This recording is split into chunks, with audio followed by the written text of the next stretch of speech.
Hey, this is Ginger with Element of Fun Organizing. It's a little windy out here, but I'm going to try to film this. So today is Mother's Day, and we're going to be talking about planning. So windy. So windy. Okay, so I was going to go inside, but the wind has died down for just a second. My mother was my first really big role model as a planner. She's always planned, always had planners, and used them as a tool in her life. So she really modeled the behavior of writing things down, keeping track of your accomplishments. Here comes the wind again. And the yard guys. So really quickly, you can hear the yard guys starting up. In honor of my mom, here's some footage of me talking to my mom about her planner and her best tips.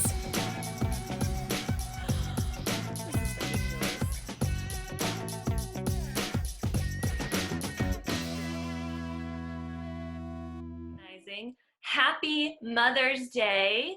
I am here today talking with my mom, Jane, about one of our favorite things and an area where she has really influenced my life, and that is planners. If you like this kind of conversation and you want to hear more, leave me a comment below. But without further ado, hi, Mom. Good morning, Ginger. Happy Mother's Day. Link. My whole life, I've seen you using an organizer, carrying an organizer, different sizes, different types, even things that you custom made for yourself and for your system. And the one that really stands out in my mind is probably in the late 90s. You had a leather bound, like 3-ring, zip up chunker of a book, and when we would like go to church, you would have like your big organizer and your big Bible and your big personal songbook, and you'd like be hauling all your textbooks to church and with your kids in tow. And but that really influenced me because I saw you planning and organizing and writing things down and thinking things through. And so it wasn't very long. I think it was middle school when I started keeping just a small monthly calendar and writing down my assignments and writing down, when I was hanging out with my friends, or when I had club events, or when I had plays, when I was in drama club. And I've done that ever since.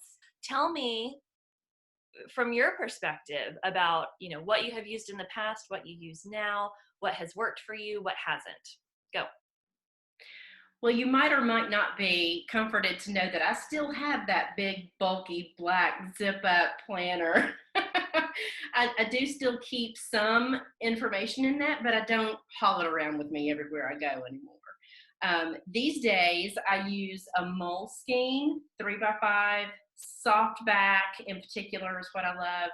And this one is called a weekly planner in that it has the week on one side, and then a page for diary notes, to-do lists. I hope I'm not, what am I showing you? 5 years debt free. Yeah, there you go. All right. Yeah. So 5 years debt free. Yay, that's wonderful. On August the 5th, 5 years debt free, which is another blog for us.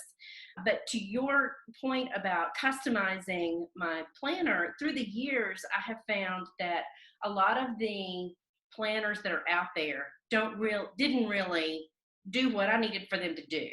And so I just created my own because, if somebody else can come up with an idea to create a planner system, so can I. And so I just created what was right for me and used it consistently. I think that's the key really to any planner system, is using it consistently. Right. So that's what I did at that point in time. And there was a little more detail in my planner then because I was managing multiple schedules. I wasn't just me at that point in time. So I was managing a lot of different information for different folks, myself included. And now I'm at a different place.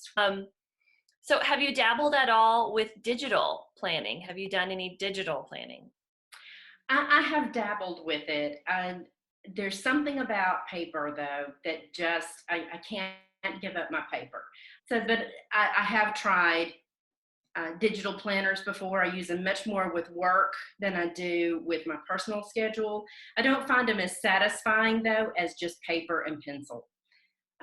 Which is another question that a lot of people ask, and that is, do I write in my planner in pencil or do I use a pen? And for me, it's pencil because things change too quickly. And that's just my personal preference. And other people prefer pen. I think you do, Ginger. I think you use pen, and that's what works for you. I use pen most of the time, but I flip flop. Sometimes I get into a pencil mood just because I don't know, there's something about the lightness of a pencil that is kind of soothing to me, whereas a pen can, can sometimes be harsh. Or without going into too much depth, a little bit of difference in our styles. So first I'll show this is the week coming up. So this is how my week looks coming up. And this is just a busier weekly than calendar. mine so far. This is, the week that just passed. So it ends up getting marked up and noted up. And this is even not really that intense of one. This is kind of more typical with stuff attached. And sometimes I put pictures in there and drawings. So right now I use my calendar as a hybrid calendar, note taker, journal, memory builder, because, I love journaling, and when I get to journal, it's fantastic. But sometimes I want to capture something, and I just don't have the time to write and to write all the detail. So I'll literally just do some bullet points and say, Bobby Lynn crawled today. Hazel Jane said this funny thing, or things I'm grateful for. So I want to talk to you, Mom, more about how do you plan? So what is your process? Do you sit down once a week? Do you look at your planner every single day? Do you do a weekly review? What's your process? Probably a little bit of all of that. I actually, usually Sunday evenings is a bit of a sacred time for me to kind of sit down and reflect on the past week and think about what's coming in the next week and really look at my planner and figure out, Monday I have to do this, on Tuesday, and to get my mind wrapped around, what am I going to be working on this week. Then each morning I'll take a look at what I've got going that day. And each evening I'll take a look and say, okay, what can I check off that I've gotten done? And what do I need to move to the next day's schedule? So really it's a kind of a 3-part system. And I've done it long enough now that it doesn't feel right if I don't complete those steps. So it's a bit of a habit, I guess, or a tradition for me to work through those steps in managing my planner. I do try to be consistent in that if I plan something, I try to write it down in my planner immediately, because if I don't, that's part of the reason to use a planner, so you don't have to hold everything in your brain.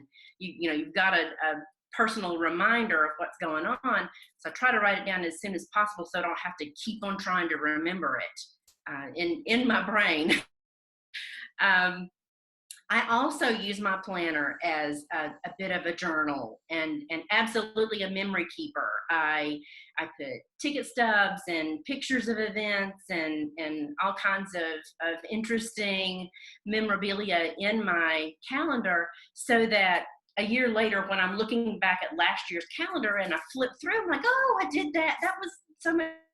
We did those things, and it's a really, to me, for my personal preferences, it's a good way to remember the good things, remember the ways that helped you be more organized and more intentional, and to let go of the things that didn't really serve you or serve me. Yeah, when you were mentioning it being a habit, or I would call it a routine by now, and taking things out of your brain, it reminds me of David Allen with Getting Things Done. Yes. He talks a lot about getting things off of your mind, so that and putting them in a trusted system, which is where that routine comes into play. Because if you don't consistently look at your planner, and you don't consistently use it, and you don't consistently put things in that one designated place, you're never going to trust your system. And that's one of the problems that I've experienced with switching back and forth between digital and paper is my brain doesn't know which one to trust. And one has to be designated the master, if you're going to do a hybrid system like that. And that can be kind of tough when I want the master to be paper, but the digital is the one that I share with my husband and my family and my clients and things like that. So it gets tricky, but absolutely being able to get things off your mind so that you can have that creative openness and trust that system is really, really important. I'm glad you touched on that. And there is power in routines, for sure. If you want to hear more about routines and the power in routines, leave me a comment below. Okay, do you use your planner for goal setting, motivation, quotes, things like tracking, habit tracking, things along those lines? And if so, how do you do that? Yes, a little bit for all of that. I generally, at the end of each year, I will set my goals for the next year, and I will write them down in my planner and put them at the back, right at the very end of my planner, so that as the year goes through, I can flip over and see, oh, I've done those and check those off. And then at the end of the year, when I'm ready to do that again for the next year, I've kind of got my list of things that I want to see if I've gotten that done, or put it on next year's list. I know we touched on a moment ago about my journey to be debt free. Yeah. And I know on my goals list for probably 7 years, it was pay off a credit card, pay off this, pay off that. And then the last 2 years, it was get debt free. That was on my list. And so finally I was able to check that box, and having that in my planner as a reminder of this is my goal for this year was very, very helpful for me to keep me focused and intentional on doing that. I also use my planner for memories. Like I mentioned it a moment ago about ticket stubs and pictures and reminders of fun events. And absolutely quotes, anything that inspires me or motivates me to be kinder, to be more focused, to be gentler with myself and others, anything like that, I will either physically write it down on the page or print and paste it into my planner. It makes it fun to go back and look at those things and see where you were at that time in those moments and what was influencing you, and then think about where you are now. So what else? What other thoughts or tips might you want to share with someone who is either an avid planner lover or just starting to use a planner for success? I guess my number one tip is find what works for you and stick with it. And don't be afraid to make up your own. Don't think you have to follow somebody else's system. If you have an idea of something that would work for you, then do that and try it and see. Give yourself the freedom to try and see what works, switch around, do different things, but you will eventually find what really works for you. And when you do, then stick with it and be consistent, and you'll find that your planner will really become your best organization tool in doing that. That's what I have tried to do, and that's when I find the most success. When I get derailed with putting things on my calendar, that's when I feel like it doesn't serve me as well. And it does serve me. I don't serve it. A lot of people will buy a planner system thinking they have to check every box of doing what's in that planner system. But if that might be wasted time for you, and if that doesn't really serve you, let it go and do what works for you. Absolutely. And I find that to be true about almost any routines that we put in place, is when we get derailed, if we have these established routines, it's something it's an island to always go back to, where you can, find your center, find your balance. But we have to establish those first. And that can sometimes be the hardest part. That's right. And from, once that's established, then you can be very agile and, like you said, try different things and course correct and take this away and add that, and create this formula of success. But starting is the number one thing. So if you want Starting is help the getting number started one on thing. a routine for success, on planning, reach out to me because that's something I would love to help you with. Also, goal setting. These are all areas where a professional organizer, a productivity consultant can help you. And with that, I'm going to say Happy Mother's Day. Happy Mother's Day. I hope all the mothers out there have a fantastic day and you're treated very well. And thank you for being on here with me. Thank you. Windy. So windy. It's got to be so loud. And the yard guys. My neighbor's yard guys are here. And they're gonna really make some noise. Awesome.